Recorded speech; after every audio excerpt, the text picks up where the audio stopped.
In this video, I am going to discuss the significant shift in how aged care assessments are conducted in Australia. What surprises most families is that your funding level is now largely determined by software.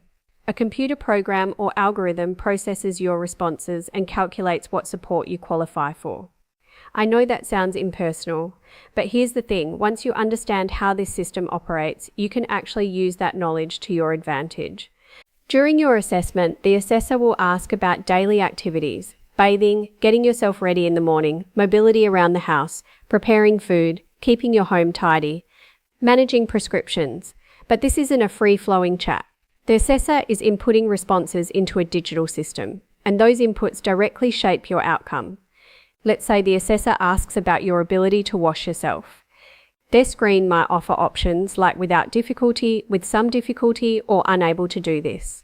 If your response is, "Oh, I can do that," the software registers you as capable and safe. But what if the full picture is that you only wash a couple of times a week? Or you've installed a seat because standing feels risky? Or you wait until your daughter visits before you'll step into the bathroom? Unless you share those specifics, the system has no way of knowing. And that gap between coping fine and needs assistance for safety can translate to a substantial difference in your funding package.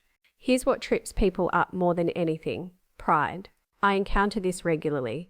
Our older generation has this wonderful resilience, but in an assessment setting, phrases like "I get by" or "nothing to worry about" actually undermine your case. The software interprets that as no assistance required, which flows through as no funding allocated. We're not talking about dramatizing your situation. We're talking about resisting the urge to make things sound more manageable than they truly are. There's another piece to this: informal support from family. If your children or neighbours are pitching in with groceries, driving you to appointments, sorting your tablets, checking in on you, all of that needs to be captured. When families brush it off as just what we do, they're actually describing the exact reason formal support is warranted. Leave that section sparse, and the software assumes you're handling everything independently. Here's another area where detail matters enormously: physical incidents. You'll likely be asked whether you've had any tumbles or near misses lately. The response options might be as basic as yes, no, or can't recall. This question carries serious weight in the assessment. If something has happened, expand on it. Describe the circumstances. What time of day? Which room? What triggered it? Did you hurt yourself? Has it made you nervous about moving around? Are there parts of your home or activities you now avoid?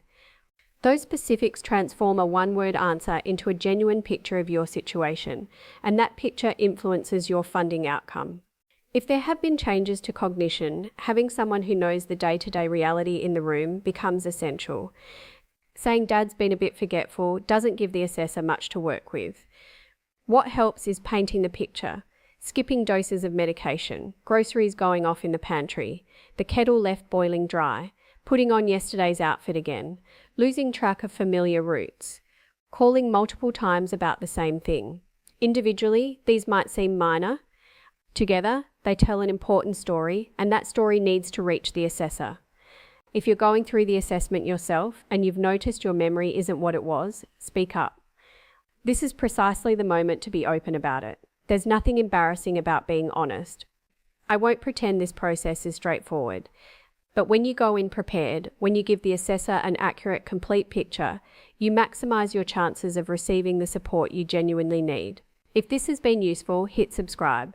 I'm releasing more content that unpacks these changes and what they mean for Perth families.